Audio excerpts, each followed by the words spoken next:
తారీఖు నాడు పింఛన్ ఇవ్వాలి. శాతనైన వాళ్ళు శాతగానోళ్ళు ఇది 3వ సారి ధర్నా కొలను పాకాలి. ఎప్పుడైనా నెల అయిపోయినాక 2వ తారీఖు 1వ తారీఖు 3వ తారీఖు నాడు ఇస్తారు. అది పద్ధతి కాదు. ఇచ్చేదేందో ఇచ్చేయాలి.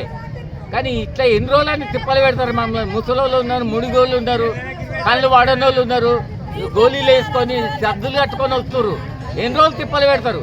మధ్యలో బక్రీద్ పండుగ వచ్చింది. ఆయన ఓపికతో ఉన్నాం.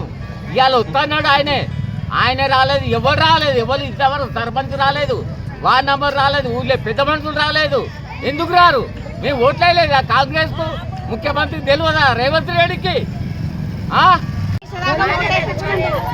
ఓటేపించుకున్నాక పింఛన్ ఇవ్వమంటే మాకు నెలకు పింఛన్ ఇస్తలేడు.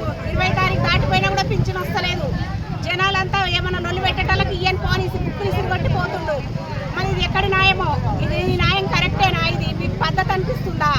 ఓటు మా కేసీఆర్ ఉన్నప్పుడన్నా ఓటు మంచిగా ఇచ్చి పింఛన్లు మంచిగా ఇచ్చింది. ఇప్పుడు పింఛన్లు ఇస్తలేరు మాకు సరిగ్గా. తెలంగాణ సైడ్ 4,000 ఇస్తుండ్రు, మాకు 2,000 అని కూడా వస్తుండ్రు.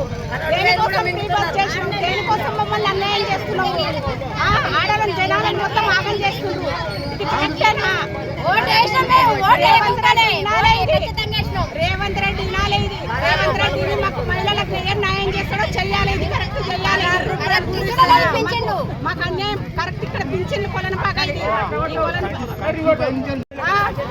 ఆంధ్ర సైడ్ 4,000 ఇస్తారు. ఇక్కడ 2,000 ఎనికి వస్తుంది. ఇన్ని పైసలు వేయడానికి వస్తుంది. మాకు ఏం న్యాయం చేస్తారో చేయండి.